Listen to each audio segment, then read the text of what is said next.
Hello and welcome to Sean JCW Gaming. Today we're going to be playing some Dark Souls. This is one of my favourite games of all time.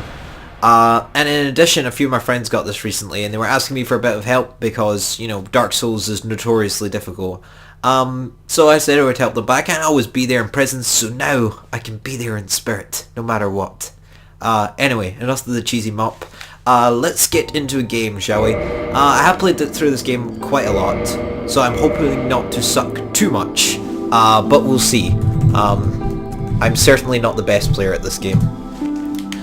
So no, don't want to be female.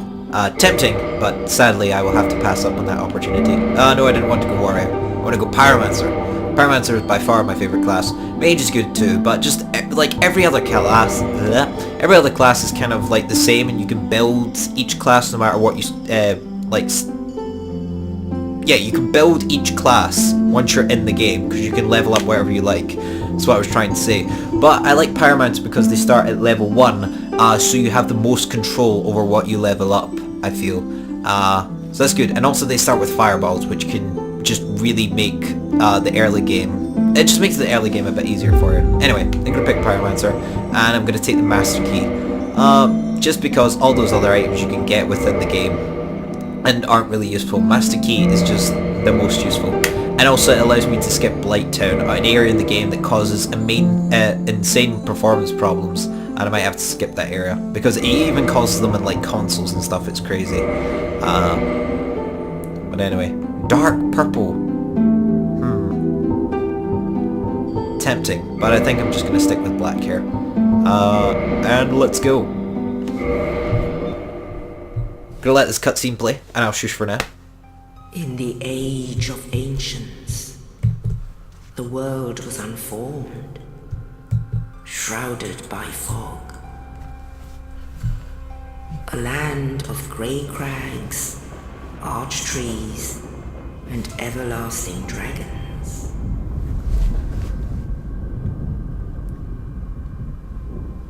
But then there was fire, and with fire came disparity, heat and cold, life and death, and of course, light and dark.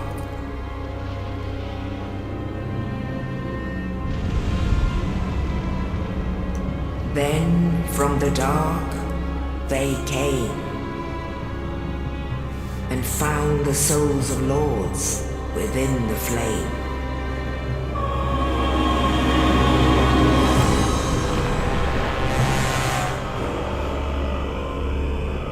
Nito, the first of the dead.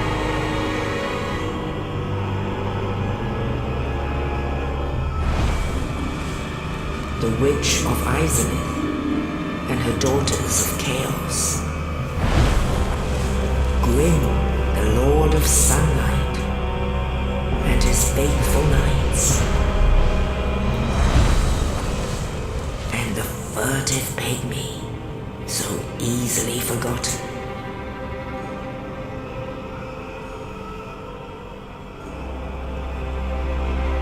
With the strength of lords, they challenge the dragons. Gwyn's mighty bullets peeled apart their stone steels. The witches weaved great firestorms.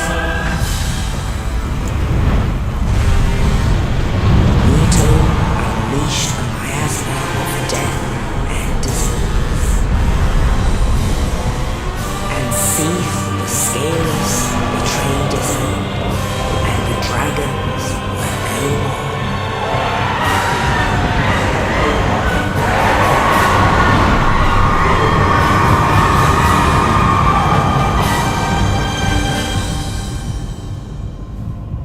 Thus began the Age of Fire.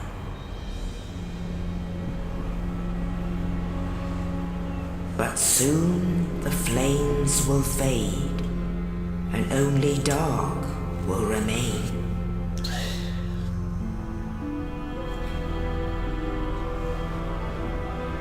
Even now, there are only embers. And man sees not light, but only endless nights. And amongst the living are seen carriers of the accursed dark side.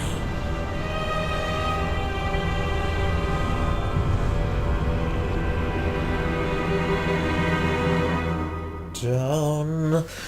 Okay, so that cutscene was explaining a bit of the lore and backstory to Dark Souls.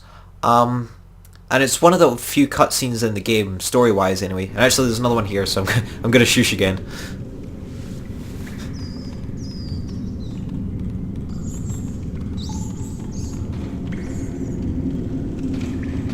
Yes, indeed. The dark sign brands the undead.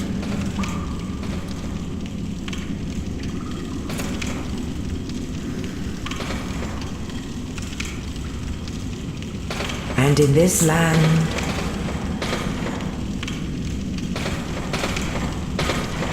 the undead are corralled and led to the north.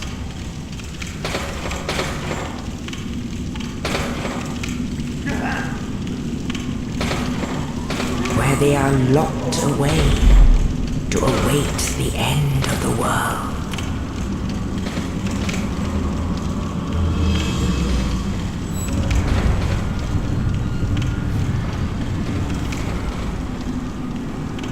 This is your fate.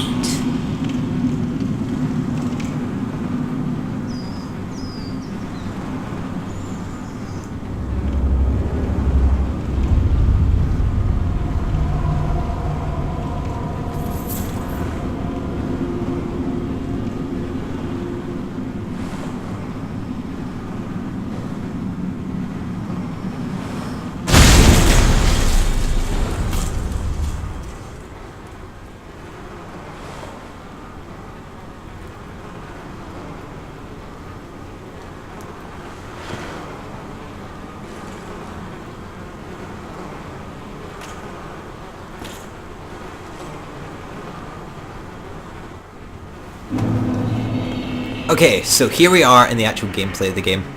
There's a big long cutscene kind of explaining, well, basically as much story as there is explaining. There aren't many other cutscenes that explain the story. That just gives you kind of the basics, the fundamentals that you need to know. And all you need to know for now, because it's very complicated, is that we are an undead, a carrier of the accursed dark sign, and that's going to be a big factor in the remainder of the storyline. What I kind of like the story in Dark Souls, because most of the lore is hidden. Oh, sorry, I forgot to turn my volume down again. Most of the lore within the game is actually hidden within like item descriptions, and you have to talk to characters and stuff. So you really have to search to find it, and it just makes it a lot more rewarding when you eventually do. I feel. So I kind of like the way they tell the story in Dark Souls, but it is very complicated. I won't go into it too much. I'll kind of explain it as we get like big storyline drops, as much as I can, and hopefully not explain it wrong. Anyway, we are going to continue on our journey, our escape from this undead asylum, because that nice man came and set us free. So this is a bonfire, and this is one of the most important elements of Dark Souls. This here is basically where we, sorry my mind's went black there. Yeah, this is where we basically save the game. The game saves like all the time automatically, but it's if we die, we will come back to a bonfire. So yeah, bonfires are always just a saving grace, because they're like a safe zone as well. They're good too. Okay, so come in here. Now, in true Dark Souls fashion, be notoriously difficult. You've just gotten used to the controls and all that. You've just went through the tutorial. Those orange signs tell you like all the buttons to press, and then as soon as you've gotten used to it all, hi, they drop a boss on you. So I'm gonna try and get this dude's way and run through this door before he kills me, because I am not equipped to fight him right now. All I have is this hilt, and this is not going to do much damage. So fortunately there is another bonfire here. This does not happen in the actual game. In the actual game, bonfires are quite far apart. Some would say unfair, I would not. I would say challenging. This is a challenging game. It's also incredibly infuriating at times as well, but hopefully I won't be getting too angry, because I should know what to do for the most part, having spent like 240 hours on this game. Just dodge that guy's arrow. I'm actually going to be able to hit him right now, but I can't actually kill him because this weapon is pathetic. I can kill him now though, that I've got my axe. So come back here. I'm going to chase him up these stairs, and then of course I'm just going to like cut the back of his legs off, or just cut his back off. Okay, I got an axe, I get it. Anyway, through the fog wall. Fog walls kind of just separate areas in the game, and also you'll see another use for them in a second. Okay, I'm just remembering the first time I played through this game, I came up these stairs and were just kind of like, oh, boulder. The first time I played through that game, I didn't actually know to jump off the edge. I just kind of ran up and it was like boulder and got hit by it, and nearly died. But fortunately, I never. So anyway, enough of that tangent. We're gonna come in here. And we're gonna find our rescuer. This is the guy who dropped the body in that gave us the key that set us free. And unfortunately, I don't know what on earth happened. He was like fine 2 minutes ago, but now suddenly he's dying. Maybe it has something to do with like this caved in or something like that, and he's just happens to be here. Anyway, we're gonna talk to him and he's gonna say some stuff. Oh, you. You're no hollow. Thank goodness. I'm done for, I'm afraid. I'll die soon, then lose my sanity. I wish to ask something of you. You and I are both undead. Hear me out, will you? Yes, Bishop. Regrettably, I have failed in my mission, but perhaps you can keep the torch lit. There is an old saying in my family: thou who art undead art chosen, and thine exodus from the undead asylum maketh pilgrimage to the land of ancient lords. When thou ringeth the bell of awakening, the fate of the undead thou shalt know. Well, now you know, and I can die with hope in my heart. Oh, one more thing. Here, take this. An Estus flask. An undead favorite. Thank you very much. Oh, and this. And again. Now I must bid farewell. I would hate to harm you after death. So go now, and thank you. Thank you, kind sir. You have done me a great deal of goodness. Anyway, moving on. He sadly is going to die. But he died a hero. Or, well, I don't know. He set me free. Does that count as being a hero?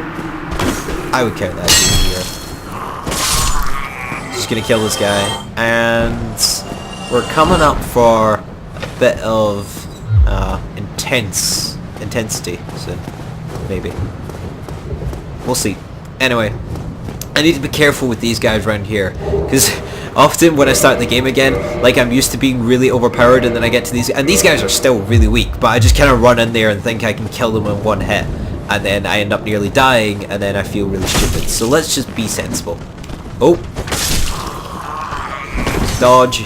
Out the way. Because they just do that berserker thing, and it can take off a lot of health if you don't have your shield up. Oh. I just stood there and let that arrow hit me. That was fantastic. Okay, well he's dead. There's another guy in here. I don't need to kill this guy, but I might as well to get some more souls. Because it never, well, it's annoying to have too many at times, because you just get to the point where you have loads and nothing to spend them on. But for now, it's very important to get quite a lot early on, because there's a lot of stuff you're going to want to buy. Oh, missed. There we go. He's dead now. Okay, so now we're going to find out the other reason fog walls exist in this game. Sometimes it is just to separate areas, and I'm actually going to pick up this item even though I know it's going to be terrible.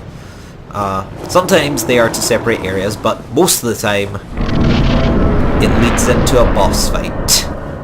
Fortunately, this boss is made a bit easier by the fact you can just dual hand your weapon and jump on his face. Unfortunately, not every boss gives you that luxury of just being able to have a free swing of them. That was a well-timed dodge there. I don't usually make that. That's still going to hit me, unfortunately. I thought standing behind him I would be safe, but sadly no. Don't you dare. I managed to jump over that, that's insane. Well, like, not me doing it, him doing it as a character. Because that seemed far too high for him to be able to jump over. Oh, I missed. I don't like this. Dodge forward? Yep, that worked. I didn't know which way to dodge there at first, but I just kind of took a random guess, and that's going to hit me, and that's going to hurt. Okay, just relax. You're nearly done this fight. Oh gosh. Right, there we go. Now we can kill him, I think. No! Oh, he missed! That was going to hurt if he hit me, but he missed. That's good. He's dead. I got a little lucky there towards the end to just be out of the way, out of the range of that attack.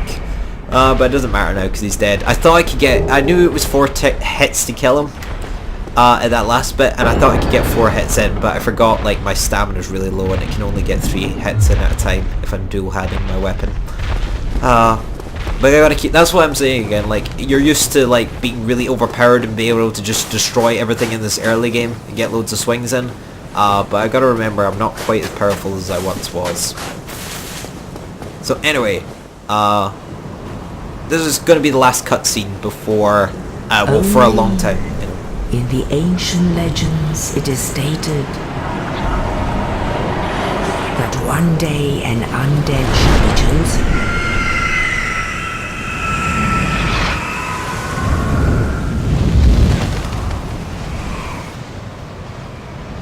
To leave the undead asylum in pilgrimage to the land of the ancient lords. Lordran.